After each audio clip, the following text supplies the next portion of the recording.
The crystal chandelier above table 7 had witnessed 1,000 conversations, but none quite like this one. It hung there in the vaulted ceiling of Marseilles, catching the amber glow of evening and scattering it across white tablecloths like fragments of broken promises. The restaurant hummed with the particular energy of a Friday night. Silverware against porcelain, wine being poured into glasses that cost more than most people's weekly groceries. Laughter that came easily to those who never had to count the cost of joy. Maya Hartwell moved through this world like a ghost who learned to smile. Her black apron was tied precisely at her waist, her dark hair pulled back in a bun so tight it gave her headaches by the end of every shift. She'd been working at Marseilles for 11 months now, and in that time she'd perfected the art of being invisible. Not invisible in the way that made people ignore you, that would cost tips, but invisible in the way that made wealthy diners feel comfortable, as if she were part of the furniture, elegant and functional and utterly without a story of her own. She was 28 years old, though the fatigue in her eyes made her look older in certain lights. Her name tag sat crooked on her chest, a small act of rebellion she allowed herself. Maya. Just Maya, not your server, or miss, or any of the other diminishments that came with carrying other people's food to their tables. Tonight, she was assigned to the West Wing, where floor-to-ceiling windows overlooked the harbor. The sun was setting over the water, painting the sky in shades of persimmon and violet.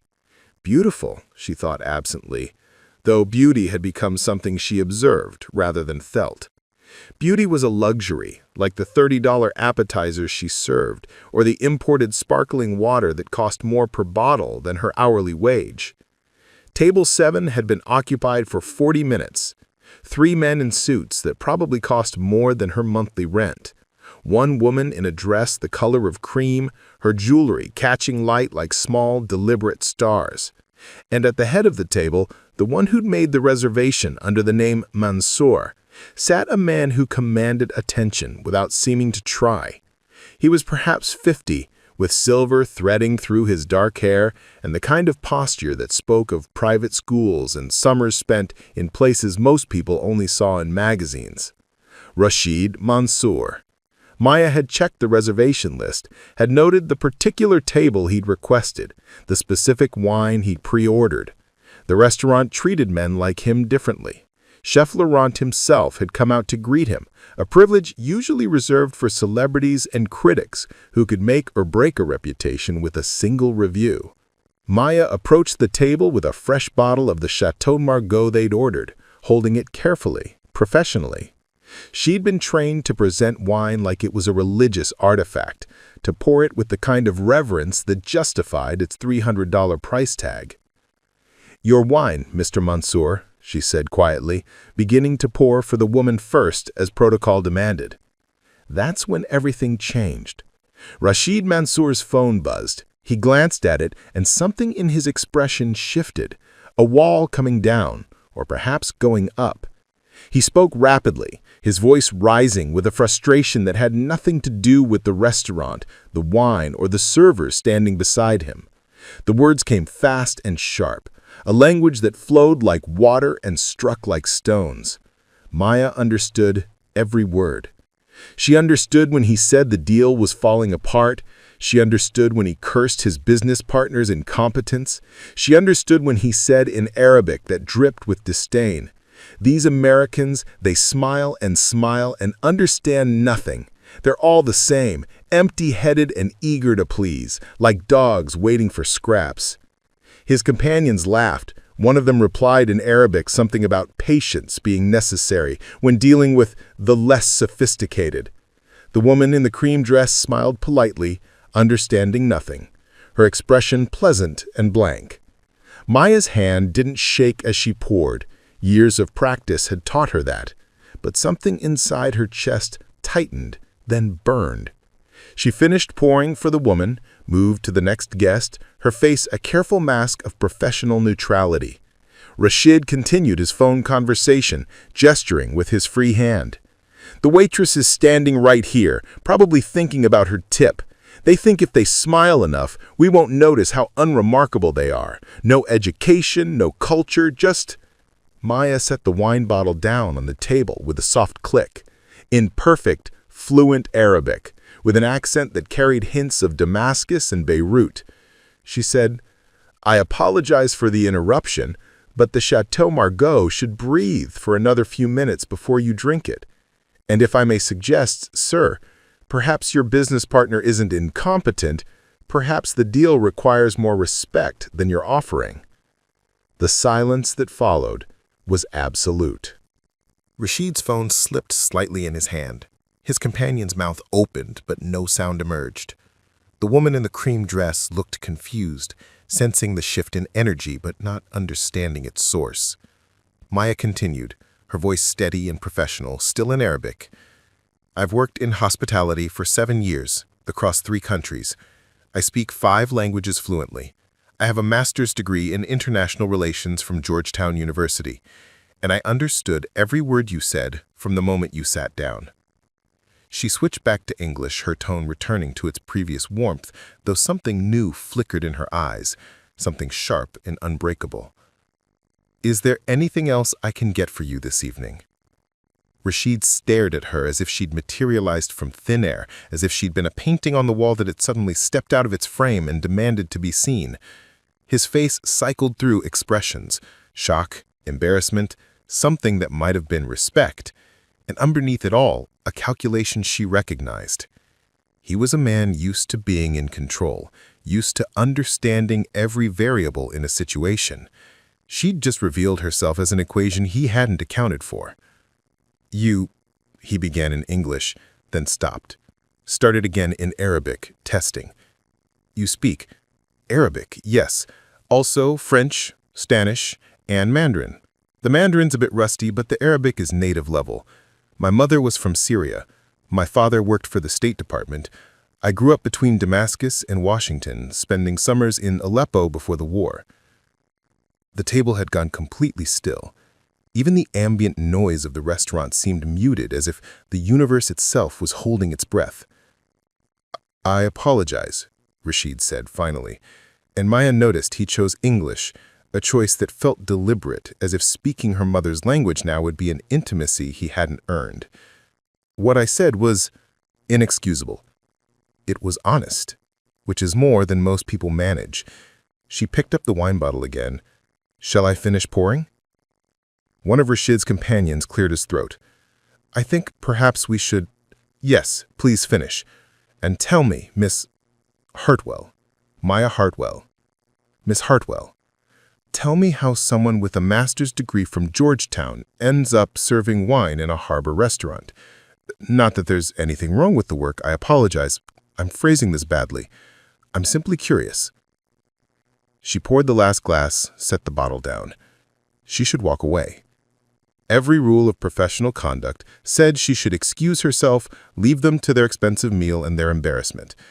But something in her, the part that had been silent for too long, the part that had learned to make herself small, refused to retreat. "Student loans," she said simply. "A father who got sick, medical bills that insurance didn't cover, a job market that wants 5 years of experience for entry-level positions, the usual American dream." She smiled, and it was a real smile, sharp as glass. "Also, the tips here are good, when people don't assume I'm empty-headed and eager to please." The woman in the cream dress finally spoke. "I don't understand what's happening, but I feel like I've missed something important." "Just a moment of cultural education," Maya said to her gently. "Mr. Mansour was under the impression I couldn't understand him. He's learned otherwise." She turned to leave, but Rashid's voice stopped her. "Wait, please." Maya paused, turned back. Professional. Always professional. But her spine was straight now. Her chin lifted in a way it hadn't been when she'd first approached the table. Rashid reached into his jacket pocket, pulled out a business card. He wrote something on the back of it, quickly like he'd afraid he'd lose his nerve, and held it out to her. "I own several companies. One of them specializes in international consulting.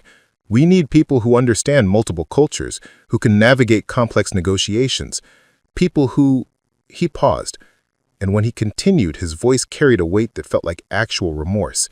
People who are underestimated, because they often see things others miss. Maya took the card but didn't look at it. Is this because you feel guilty, or because you actually think I'm qualified?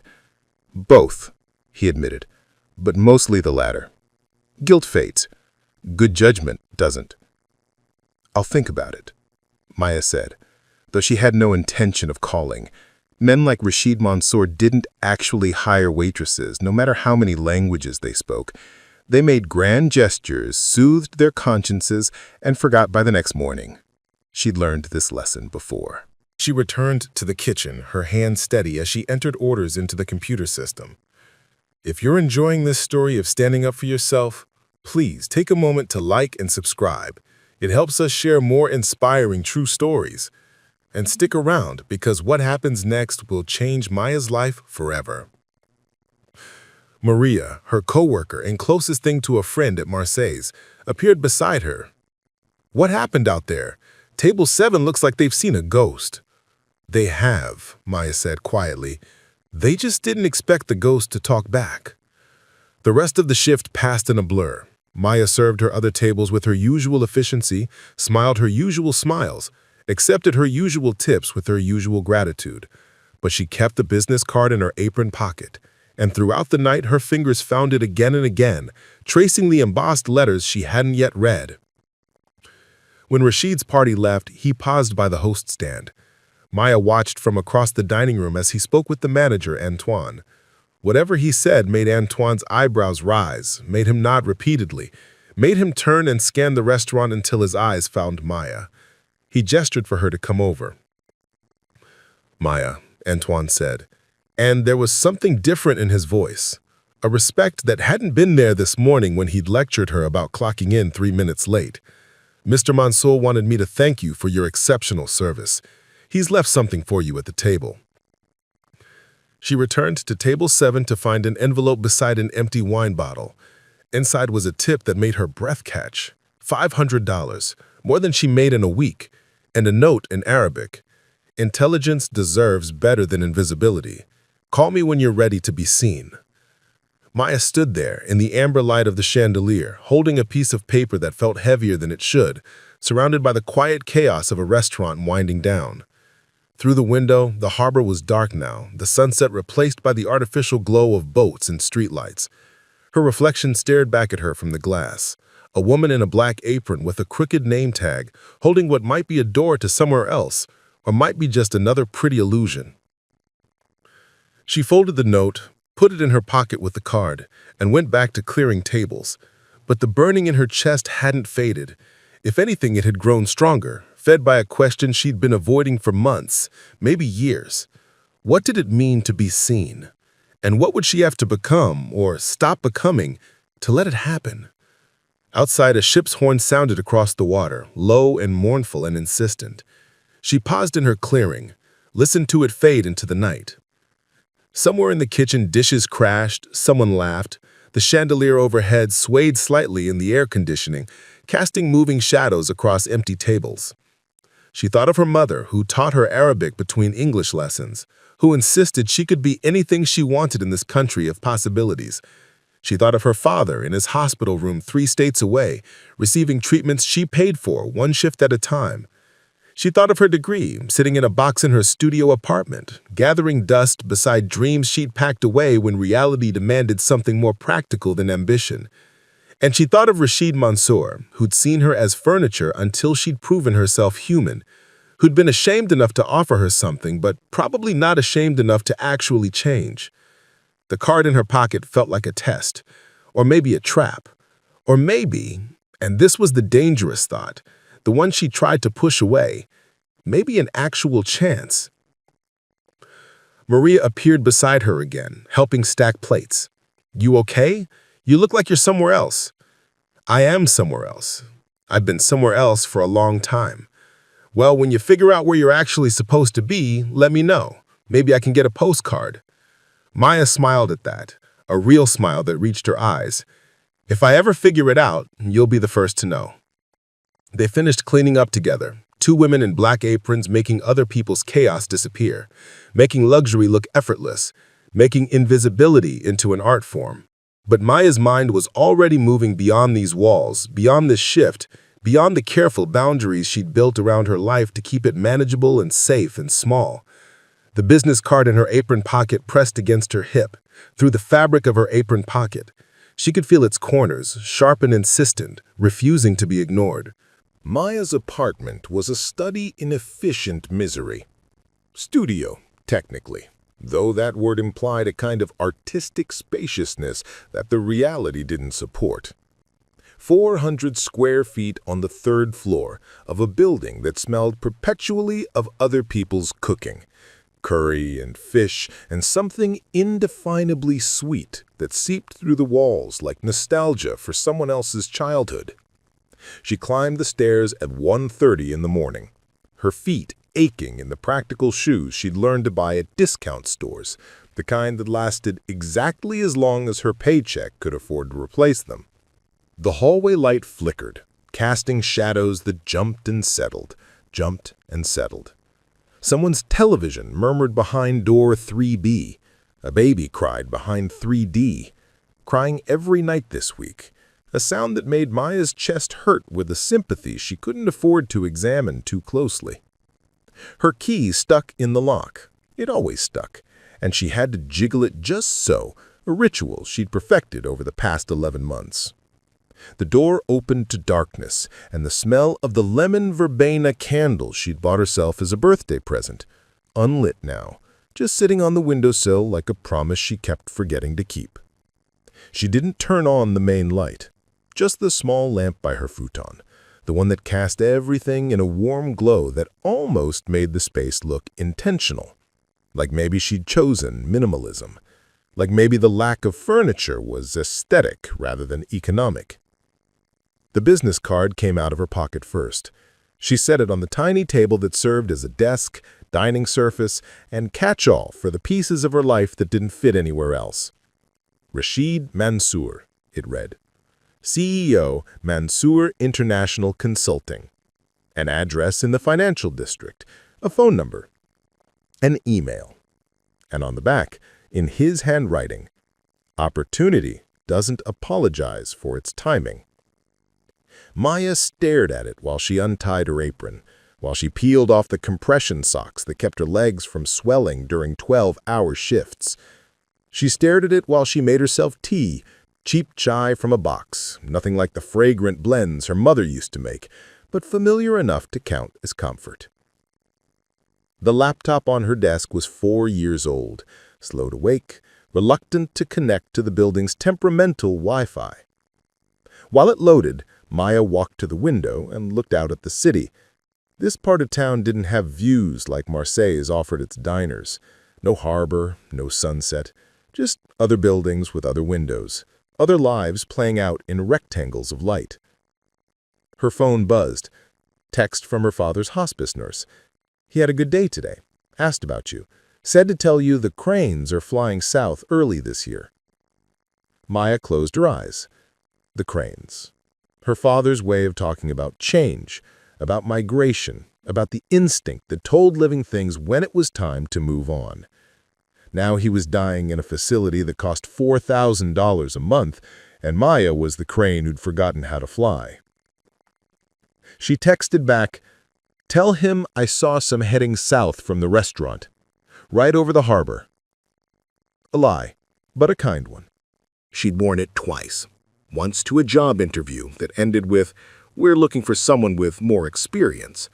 Once to her father's diagnosis appointment, as if looking professional would somehow make the news less devastating. Now it hung there like a ghost of who she'd meant to become. Maya turned away from it, crawled onto her futon, pulled the thin blanket up to her chin. Through the walls, she could hear her neighbors, the television, the debby, the ordinary sounds of people living their ordinary lives. She closed her eyes and tried to imagine calling Rashid Mansour, tried to imagine walking into his office in the financial district, tried to imagine being the person he'd hire, the person who was confident and capable and not perpetually afraid of the rent check bouncing. She couldn't do it. The image wouldn't form. All she could see was herself at table 7, holding a wine bottle, being invisible until the moment she wasn't. Sleep came slowly, fitfully, and in her dreams she was back in Damascus, in the courtyard of her grandmother's house, 7 years old and speaking Arabic with the unself-conscious fluency of childhood. Her mother was hanging laundry, sheets that snapped and billowed in the wind like sails. Her grandmother was making bread, the smell of it filling the hot air with something that felt like safety. "Habibti," her grandmother was saying, "my beloved, you have a mouth that knows many languages, but do you have a heart that knows itself?" Young Maya didn't understand the question then, couldn't answer it. And when she woke at 7 in the morning to her alarm clock's insistent beeping, she still couldn't answer it. She rose from the futon, made instant coffee, put on her uniform of black and white. She became, once again, the version of herself that the world required: professional, pleasant, present but not too present, helpful but not intrusive, visible enough to serve, invisible enough not to threaten. She left for her shift an hour early, the way she always did, taking the bus because her car had died 6 months ago and she couldn't afford to replace it. The city scrolled past the windows, coffee shops opening, construction crews starting their days, joggers already sweating in the morning heat. Maya watched it all with the detachment of someone observing a film, a story she was adjacent to but not quite part of. At Marseilles, the morning staff was setting up. Antoine was already there, checking reservations, adjusting table settings with the kind of precision that Maya had learned to emulate, but never quite master. He looked up when she entered, and there was that new thing in his expression again, that reassessment, that recalculation. "Maya, a moment." She followed him to his office, a cramped space behind the kitchen that smelled of espresso and old receipts. He gestured for her to sit, then seemed to think better of it and remained standing himself. "Mr. Mansour called this morning. He mentioned that you might be pursuing other opportunities." Maya's stomach dropped. "I haven't. I'm not." "He also mentioned that if you did, Marseilles would be losing someone exceptional." Antoine's smile was thin, professional, the kind he used with difficult customers. "I confess, in 11 months, I've never heard you speak anything but English. How many languages do you speak?" "5, Maya said quietly, fluently. "And your education?"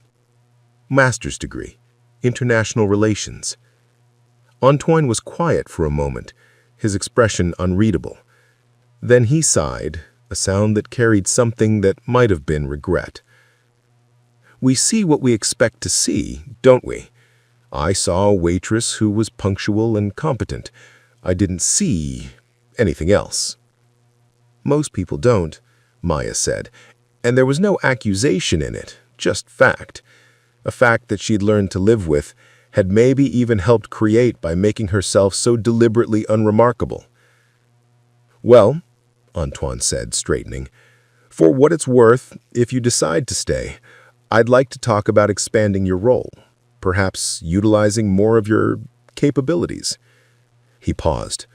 "But I also understand if you're ready for something more aligned with your qualifications." Maya nodded, thanked him, left the office. But instead of feeling gratified by the recognition, she felt something closer to anger. How many times had she checked Antoine's German wine orders, quietly correcting his pronunciation? How many times had she translated for confused European tourists, smoothing over cultural misunderstandings? How many times had she been excellent in ways no one bothered to notice until someone else pointed it out? The day shift started. Maya moved through it with her usual efficiency, but something in her had shifted. She noticed things she had trained herself not to see. The way the male servers were given the larger tables, the better sections, the assumption that they'd be more knowledgeable about wine. The way customers looked through her when she approached, only making eye contact when they needed something. The way her expertise was invisible until it was convenient, until it could be useful to someone else. During her break, she sat in the back alley, eating the staff meal she'd made from leftover ingredients, pasta with vegetables. Simple, but good. Maria joined her, lighting a cigarette even though they technically weren't supposed to smoke back here. "You're different today," Maria observed. "Something happened?" Maya considered how to answer. Maria was 23, had been working at Marseille since she was 19, talked sometimes about going back to school, but never seemed to take the steps. She was kind, funny, had dreams she kept in a box labeled someday. Maya recognized the box, had one herself. "I'm thinking about making a change," Maya said finally. "Like what? Different restaurants?" "Like a different life." Maria laughed, but it wasn't a happy sound. "Okay, if you figure out how to do that, let me know. I've been thinking about a different life since I was 16. "What stopped you?" Maria took a drag, exhaled slowly. "Same thing that stops everyone. Fear, money, the fact that what you have, even if it's not great, at least it's familiar. You know, better the devil you know than the one you don't." She looked at Maya sidelong. "But you're different. You've got the degree, the languages, the whole package. You're just doing this until something better comes along, right?" Maya thought about that. Was she? Or had this become her life without her noticing?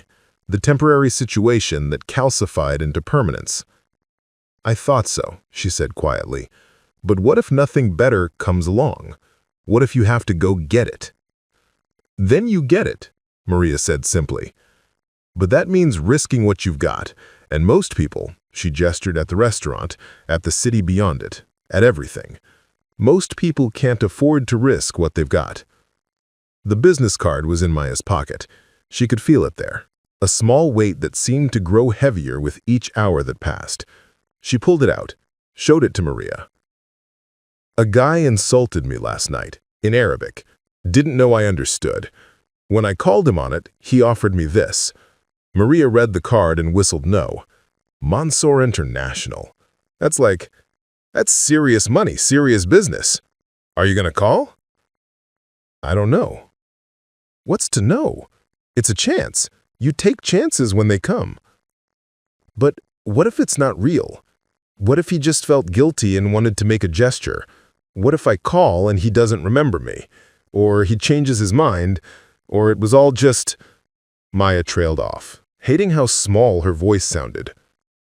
Maria handed the card back and said, "Then you're exactly where you are now. But if you don't call, you're also exactly where you are now, just wondering what if for the rest of your life." She stubbed out her cigarette and said, "I'm not the person to give advice, but I know what it feels like. It's worse than trying and failing." We're halfway through Maya's incredible journey. If this story is resonating with you, please hit the like button and share it with someone who needs to hear it. Your support means everything, and trust me, the best part is still to come. They went back inside. The afternoon shift blurred into evening. Maya served couples celebrating anniversaries, business dinners where power was performed through expensive wine selections, tourists who photographed their food before eating it. She smiled, recommended, anticipated needs, collected tips. She was exceptional at being invisible. But every time she passed table 7, she remembered the moment when she'd stopped being invisible, when she'd spoken in her mother's language and claimed space in a room that hadn't been willing to make space for her, when she was, for just a moment, fully herself. At the end of her shift, she changed out of her uniform, stood in the bathroom and looked at her reflection. Same face, same dark eyes that carried her mother's Syrian heritage and her father's Irish-American determination. Same expression of careful neutrality that she'd perfected over years of customer service. But underneath, something was stirring. A question, a possibility, a terror that felt almost like hope. She took out her phone, pulled up the business card photo she'd snapped, just in case she lost the physical one, stared at the number. Rashid Mansour, CEO.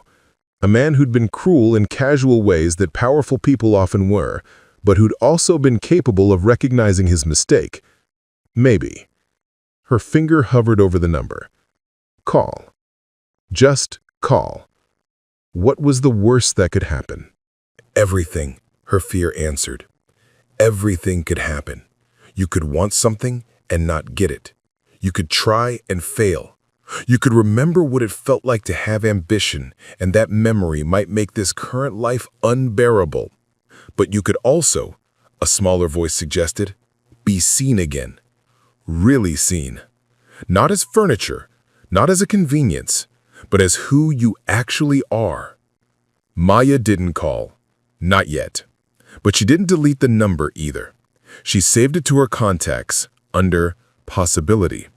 Then she left Marseilles, walked to the bus stop, rode home through the city that held her dreams like water holds light, reflecting them, distorting them, making them shimmer with potential that might be real or might be illusion. In her apartment, she made tea, sat at her small table, opened her laptop. Instead of writing in her journal, she pulled up her resume, a document she hadn't looked at in over a year, read through it with fresh eyes. Georgetown University, Master's in International Relations, distinction, fluent in 5 languages, experience in cross-cultural communication, international development, diplomatic protocol. And below all that, current position, server, Marseilles restaurant. Maya stared at that line for a long time. Then, slowly, she began to type a new document. Not a journal entry, a cover letter. Dear Mr. Mansour, thank you for your offer of an interview. I would welcome the opportunity to discuss how my skills in international relations, multilingual communication, and cultural negotiation might benefit Mansour International Consulting. She wrote until midnight, deleted it, started over, wrote again. The words came haltingly at first, then faster, as if they'd been waiting for permission to exist. She described her education, her experience, the years she'd spent between cultures and languages. She described what she could offer, not just translation, but interpretation. Not just communication, but understanding. What she didn't describe was the fear, the debt, the father dying 3 states away, the studio apartment that smelled like other people's dinners, the exhaustion of being excellent in ways no one wanted to notice, the slow erosion of self that came from making yourself smaller and smaller until you almost forgot you'd ever been large. She didn't mention that she'd been crying while she wrote it, quiet tears that surprised her with their insistence. At 1 in the morning, she finished, read through it. It was good, maybe even excellent. The kind of cover letter that professors at Georgetown had taught them to write back when they were all still convinced the world was waiting for them. Maya saved it, closed her laptop, sat in the darkness of her small apartment listening to her neighbors' televisions, the babies crying, the sounds of lives being lived in 400-square-foot increments. Tomorrow, she decided. Tomorrow she would decide whether to send it. Tonight, she would just sit with the possibility of change, holding it carefully like something fragile and fierce, like a language she'd forgotten and was just beginning to remember. Outside, a crane flew over the city. Just one, alone, calling out to others it might never find. Maya heard it through her window, that lonely, insistent cry. She thought of her father, his message about cranes flying south. She thought of her mother, who taught her that language is a house with many rooms. And she wondered, for the first time in years, which room she wanted to live in, or if maybe, possibly, terrifyingly, she wanted to build a house of her own. The email sat in her drafts folder for 3 days. Maya opened it every morning, read through it, moved her cursor to the send button, and then closed her laptop without clicking. 3 days, checking her phone compulsively as if Rashid Mansour might somehow know she'd written to him and reach out first, saving her from having to make the choice herself. On the 4th day, Maria cornered her in the restaurant storage room. "You haven't sent it yet, have you?" Maya looked up from counting wine bottles, startled. "How did you?" "Because you got that look, that I'm standing at the edge of a cliff and can't decide whether to jump or walk away look. I've seen it before, mostly in the mirror." Maria crossed her arms, leaning against a shelf of champagne that cost more per bottle than either of them made in a day. What are you so afraid of? I'm not, she started, then stopped. Lying to Maria felt wrong, especially when Maria was one of the few people who actually saw her. Everything. I'm afraid of everything. That he'll say no, that he'll say yes, that I'll fail, that I'll succeed and realize I've wasted years of my life being too scared to try. So you're just going to keep being scared here instead. It's safer here. Maria laughed, sharp and bitter. Safe. Yeah, safe like drowning in slow motion is safe. At least you know what's killing you. She moved closer, her voice softening. Maya, I watch you every day. You're the smartest person in this building, including Chef Laurent with his fancy culinary school degree. You speak 5 languages. You have a master's degree. And you're terrified that someone might actually recognize that and expect you to live up to it.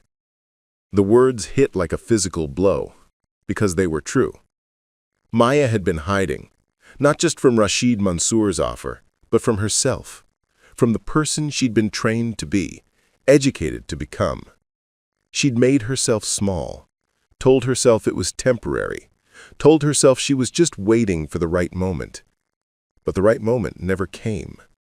You had to make it come. Send it, Maria said. Today, now, before you talk yourself out of it again. Maya pulled out her phone, opened her email app. Her finger hovered over the send button, trembling slightly. What if? No what ifs. Just send it. She pressed send before she could change her mind. The whooshing sound of the email departing felt final, irreversible, like stepping off a ledge and hoping there was ground beneath her feet instead of empty air. There, Maria said, satisfied. Now we wait and see if the universe gives a damn about courage. The universe apparently did. Rashid Mansour's response came within an hour, brief, professional, and utterly unexpected. Miss Hartwell, I was hoping to hear from you. Can you come to my office tomorrow at 10 a.m.? I'd like to discuss a position that just opened. Bring your resume. R.M. Maya read the email 7 times, looking for hidden meanings, for the catch she was certain existed. But the words remained the same, straightforward and impossible to misinterpret. He wanted to see her, tomorrow, at 10 in the morning when she was supposed to be sleeping after her closing shift tonight. She showed the email to Maria, who whooped loudly enough that Antoine came to investigate. What's happening back here? He asked, then saw Maya's face. Ah, the interview. Tomorrow morning, Maya confirmed, still dazed. Antoine studied her for a long moment. You know, when I hired you, I thought you'd last maybe 2 months. You seemed too qualified, like you were waiting for something better. But you stayed. You were reliable. I appreciated that. But I also wondered what kind of person would stay somewhere they were so obviously overqualified for. Now I think I understand. You were afraid. Of what? I'm not sure, but whatever it is, don't let it follow you to that interview tomorrow. It was the most personal thing Antoine had ever said to her. Maya nodded, not trusting herself to speak. The rest of her shift passed in a blur of anxiety and anticipation. She messed up orders for the first time in months, brought red wine instead of white to table 12, forgot to mention the seafood special to a foretop by the window. Her hands shook slightly when she poured water, and twice she had to excuse herself to the bathroom just to breathe, to remind herself that this was good news, not catastrophe. But it felt like a catastrophe, like her careful, contained life was cracking open and she couldn't control what might spill out. At 10 p.m., a couple came in for a late dinner. They were seated at table 7, the table where everything had changed. The woman was young, maybe mid-20s, wearing scrubs under her jacket. The man was older, tired-looking, with paint-stained hands. They ordered the cheapest items on the menu, split an appetizer, and held hands across the table like they were the only 2 people in the world. Maya served them with extra care, brought them slightly larger portions than the menu specified, made sure their water glasses were always full. When they asked about dessert but winced at the prices, she told them that the chocolate torte had a mistake in the kitchen, Slightly uneven layers. We can't serve it to other customers, but if you'd like it. Their faces lit up. How much? The man asked. Complimentary, Maya said. Quality standards, you know? It was a lie, and she'd pay for the dessert out of her tips, but watching their joy felt worth it. They reminded her of something she'd forgotten, that beauty and goodness could exist in small moments, that not everything had to be a struggle. When they left, they took Maya's hand, both of them, each holding one of hers, and the woman said, "You're an angel.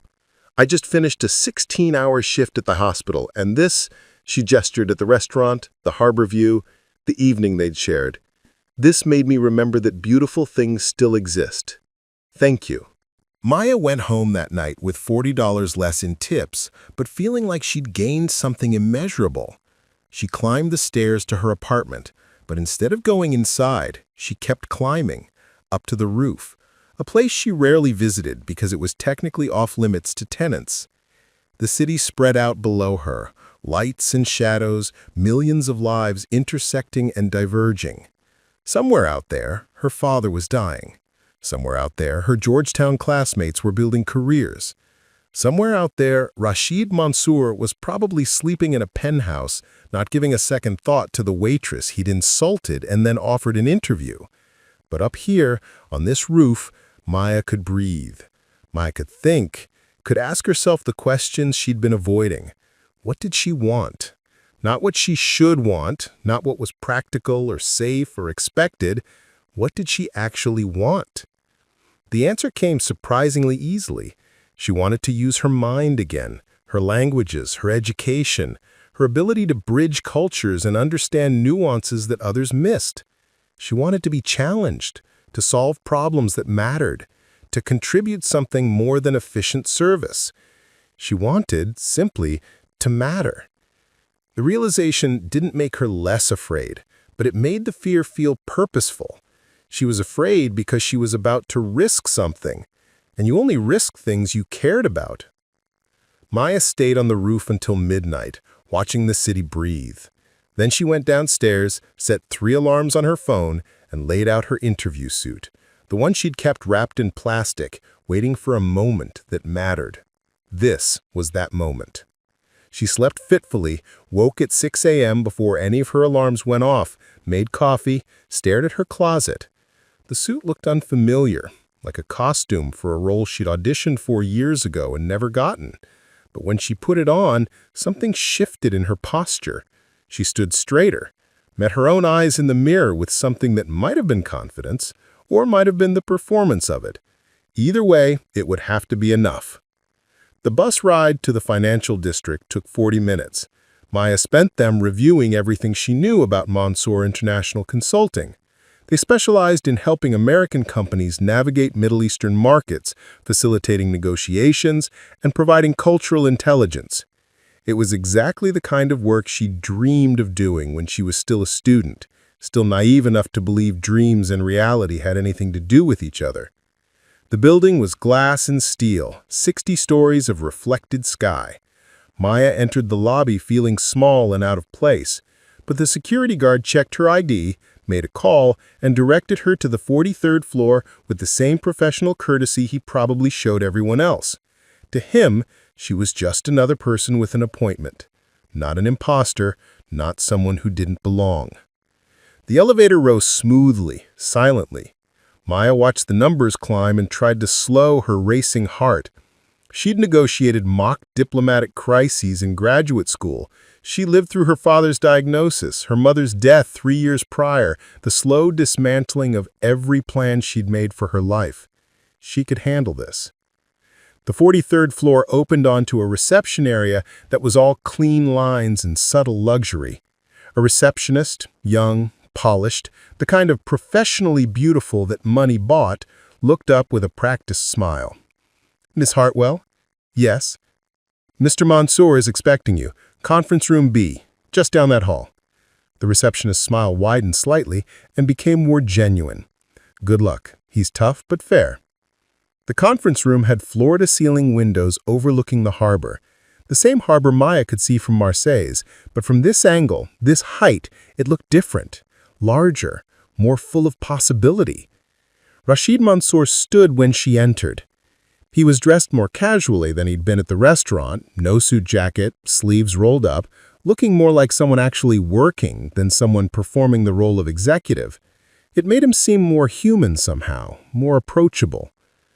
"Miss Hartwell, thank you for coming." He gestured to a chair. "Can I get you coffee? Water?" "Water would be great, thank you." He poured it himself from a pitcher on the table, handed it to her, then sat down across from her rather than behind the imposing desk in the corner. The choice felt deliberate, equal footing, conversation rather than interrogation. He said, "I want to start by apologizing again for what I said at the restaurant. It was inexcusable. I was frustrated about a business deal and I took it out on someone I assumed couldn't understand me. That assumption was racist, classist, and lazy." He met her eyes directly. "I'd like to say it was out of character, but the truth is, we're all capable of casual cruelty when we think no one's watching. You reminded me that someone's always watching, that someone always understands." Maya hadn't expected this level of directness. She said, "I appreciate that." Now, let's talk about why you're here. I read your resume. Georgetown. Impressive thesis on multilateral trade agreements in post-conflict regions. Internships with the State Department in the IMF. Arabic, French, Spanish, Mandarin, all at native or near-native fluency. You're exactly the kind of candidate we look for. Except you've been serving wine for the past year instead of using any of those qualifications. Why? Here it was, the question she'd been dreading. Maya could lie, minimize, give him the sanitized version. Or she could tell the truth and risk being seen as damaged, unreliable, too complicated to hire. She chose the truth. My father got sick. Pancreatic cancer. The medical bills were immediate and overwhelming. I needed real money fast, more than entry-level policy work pays. A friend told me about Marseilles, and what was supposed to be 6 months became a year, then longer. Rashid listened without interrupting, his expression thoughtful. "Your father, how is he now?" "Dying. Slowly. The treatments buy him time, but not quality of life. Every month I work is another month he gets in hospice care, instead of dying at home alone because I can't afford to hire help and can't leave my job to care for him myself." "That's an impossible choice." "It's the choice I have." Rashid was quiet for a moment, then stood and walked to the window. "I'm going to tell you something I don't usually share in interviews. My father was a refugee. Came here from Lebanon with nothing, worked 3 jobs to put himself through community college, built a small import business that eventually became this company. He taught me that there's no shame in survival work, but he also taught me that survival work can trap you if you're not careful. It becomes who you are instead of what you do." He turned back to face her. "The position I'm considering you for is Associate Cultural Liaison. You'd work with our clients to navigate cultural differences in business negotiations, provide translation and interpretation services, help them understand not just what people are saying, but what they mean. It pays $75,000 to start, full benefits, including health insurance that covers family members." Maya's breath caught. That was more than she'd made in her best year, more than she'd thought possible to ask for. "But," Rashid continued, "it's demanding work, long hours sometimes, travel, high-stakes negotiations, where one misunderstanding can cost millions. I need someone who can handle pressure, who won't crack under stress. So I have to ask, are you running away from restaurant work or running toward this kind of career?" It was a fair question. Maya considered it carefully. "Both," she said finally. "I'm running away from being invisible, from being underestimated, from the very specific exhaustion of being excellent in ways that don't matter to anyone. But I'm also running towards something. When I was in graduate school, my favorite professor said that the best diplomats are people who've lived between cultures, who understand that truth looks different depending on where you're standing. I've spent my whole life between cultures. I want to use that." Why should I believe you won't leave the moment your father's situation resolves? That this is just another temporary solution? Because, Maya said, and her voice was steady now, certain, I've spent a year being temporary, being small, making myself fit into a space that was never going to expand to hold me. I'm done with temporary. If you hire me, you'll have someone who knows exactly how valuable stability is, who won't take this opportunity for granted. You'll have someone who's been underestimated and knows how to prove people wrong. Rashid smiled. A real smile, not the polished professional version. When can you start? You're offering me the position? I am, unless you need time to think about it. No, I don't need time. Yes, absolutely yes. Good. I'll have HR drop the paperwork. You can start in 2 weeks. That should give you time to give proper notice at the restaurant. Oh, and Miss Hartwell. Maya. Please call me Maya. Maya. One more thing. We have an in-house counselor who works with employees dealing with family medical crises, navigating insurance, finding resources, that sort of thing. I'd like you to meet with her. Part of working here means you don't have to carry everything alone. Maya felt something crack open in her chest. Not breaking, but opening, like a door she'd kept locked for too long. Thank you. That would be thank you. She floated through the rest of the meeting, through the tour of the office Rashid gave her, through the introductions to people whose names she immediately forgot because her mind was spinning too fast to hold anything but astonishment. This was real. This was happening. Her life was changing, had already changed, in the space of one conversation. On the bus ride home, Maya called the hospice facility, asked to be transferred to her father's room. The nurse put him on, and his voice came through thin and tired but alert. Habibti, he said, my beloved, the Arabic endearment he'd learned from her mother. The cranes. Tell me about the cranes. They're flying south, Maya said, and she was crying now, tears running down her face on a public bus while strangers studiously ignored her. I'm flying south, Dad. I'm finally flying south. Good. That's good. Your mother would be proud. Are you? Proud? I never stopped being proud. Not when you took the restaurant job, not through any of this. You did what you had to do. That's not failure, Maya.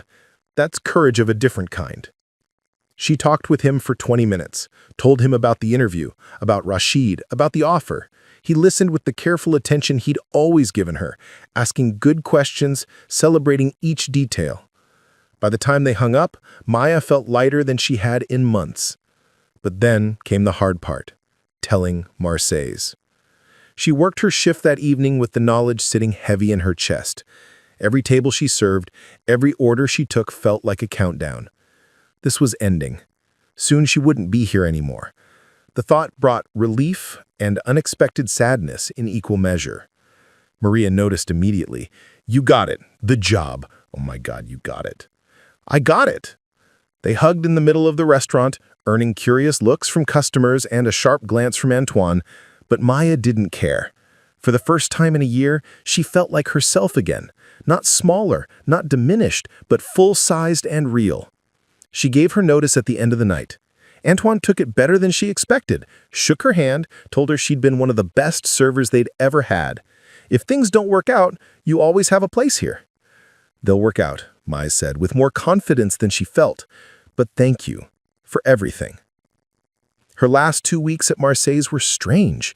She moved through familiar routines, knowing they wouldn't be familiar much longer. Customers she'd served dozens of times became people she was seeing for the last time. The restaurant itself, its sounds, its smells, its particular atmosphere became precious in the way things do when you know you're leaving them. On her second-to-last shift, the young couple from the hospital came back. The woman in scrubs, the man with paint-stained hands. They asked to sit at table 7, asked for Maya specifically. We wanted to thank you again. That dessert you gave us, I know you paid for it yourself. I saw you talking to the manager afterward, saw you hand him money. That was the kindest thing anyone's done for us in a long time. It was nothing, I started, but the man interrupted. It wasn't nothing. "We just found out we're pregnant. We came here to celebrate but could barely afford appetizers. You gave us a moment of beauty when we needed it most. That matters." They left her a $100 tip and a note that said simply, "Pass it forward." Maya tucked the note into her apron pocket, next to where she used to keep Rashid's business card. Full circle, she thought, from one act of recognition to another. This was what she'd miss about the restaurant, these small moments of human connection, the way service could become grace if you did it with intention. But she wouldn't miss the exhaustion, the invisibility, the slow erosion of self that came from being undervalued. Her last shift was a Friday night, busy and chaotic and bittersweet. Maria gave her a bracelet she'd made, woven thread in colors that reminded Maya of her mother's garden in Damascus. Chef Laurent came out of the kitchen to shake her hand, told her she'd been the best translator he'd ever had for his French suppliers. Even Antoine seemed genuinely sorry to see her go. At the end of the night, Maya stood in the empty restaurant, looking at table 7 one last time.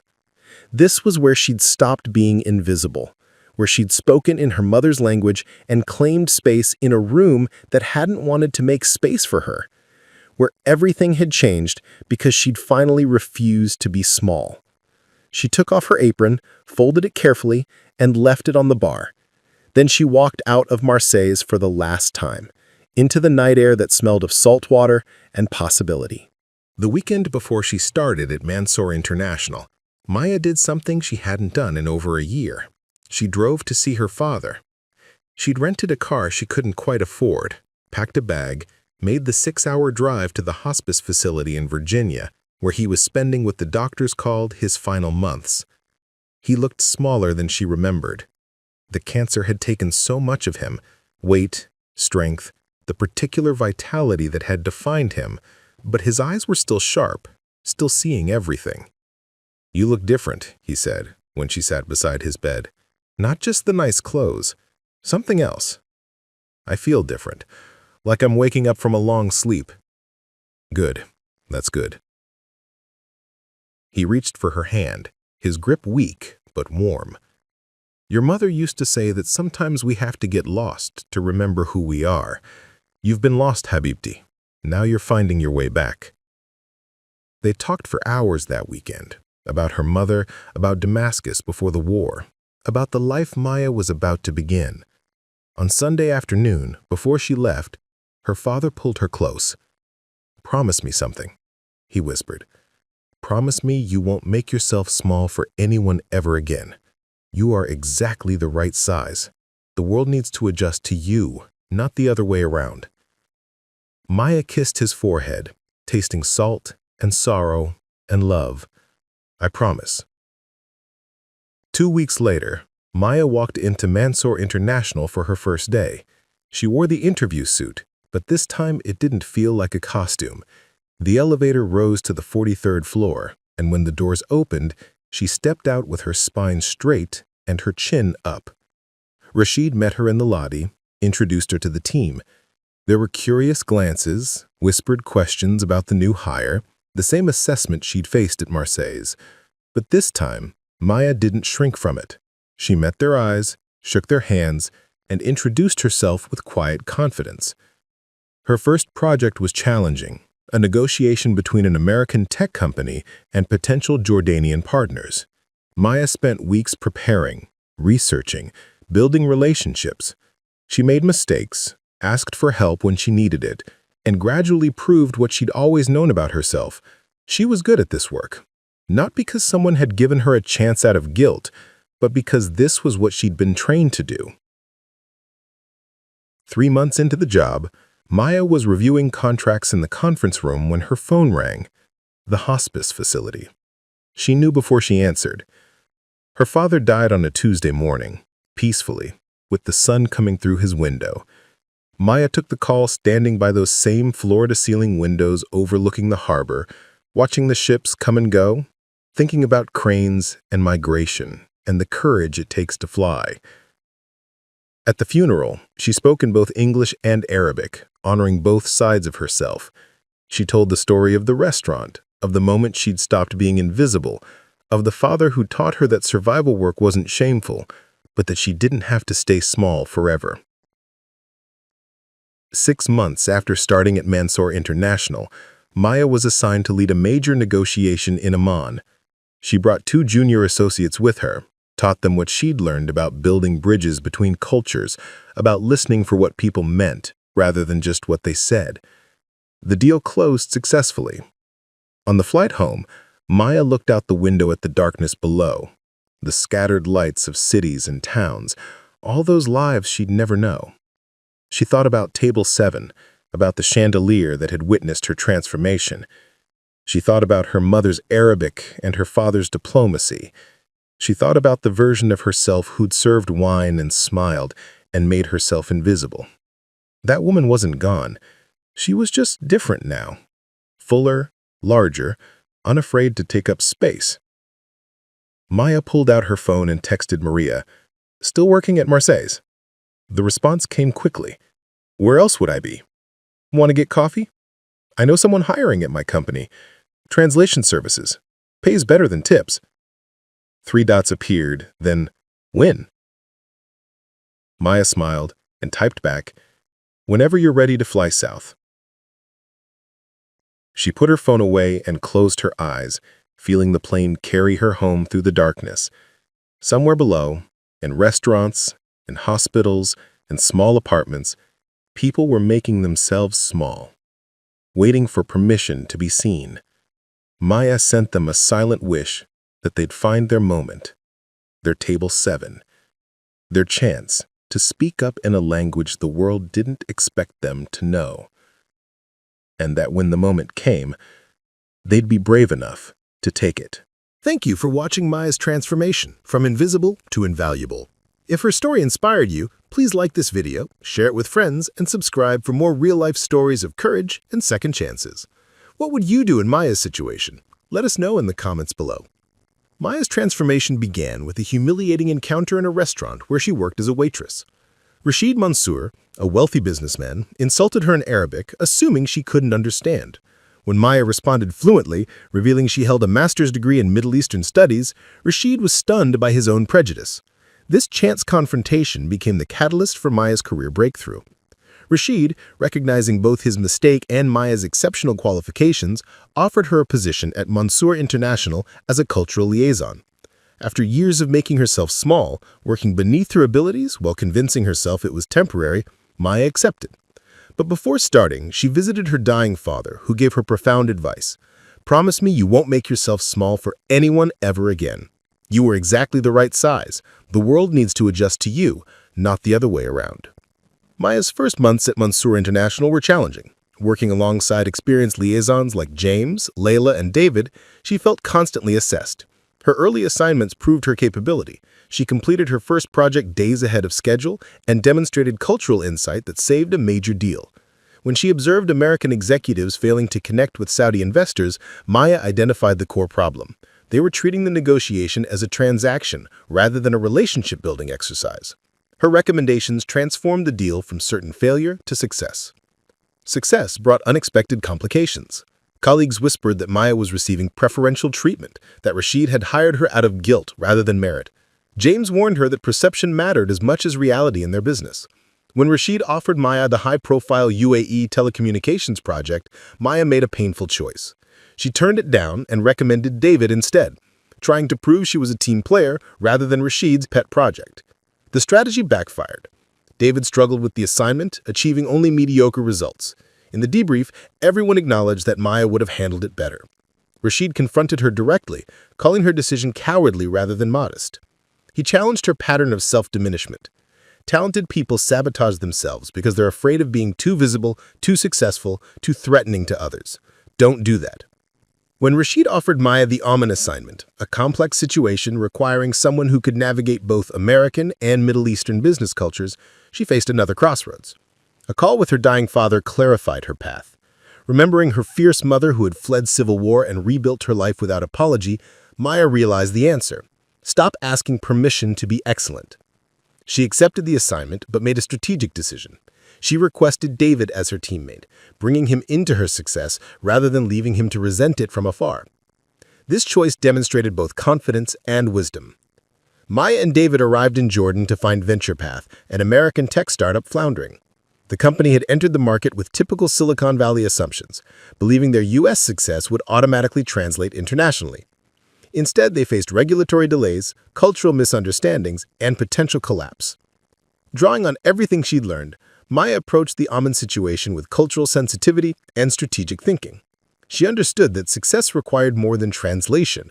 It demanded genuine bridge building between different business cultures, navigating bureaucratic complexity, and fostering authentic relationships. With David working alongside her, she transformed the situation from crisis to opportunity. The experience validated Rashid's faith in her abilities and proved to her colleagues that her success was earned, not granted. David, working directly with Maya, gained new respect for her intuitive cultural understanding, the kind that couldn't be learned purely from academic study. The Aman project succeeded, not just as a business deal, but as a turning point in Maya's professional identity. Maya's story is ultimately about the courage to occupy one's rightful space. For years, she had made herself smaller, first in the restaurant, then in her attempts to manage colleagues' perceptions. Her father's dying wish and Rashid's challenge helped her recognize a painful truth. The world already works to diminish capable people, especially women navigating male-dominated fields. She didn't need to help that process along. By the time Maya returned from Aman, she had stopped apologizing for her excellence. She understood that true belonging doesn't come from making yourself smaller to fit others' comfort levels. It comes from being undeniably good at what you do while creating space for others to succeed alongside you. Her skills weren't just acknowledged, they were valued. And that, ultimately, made all the difference between merely surviving in a career and truly thriving in it.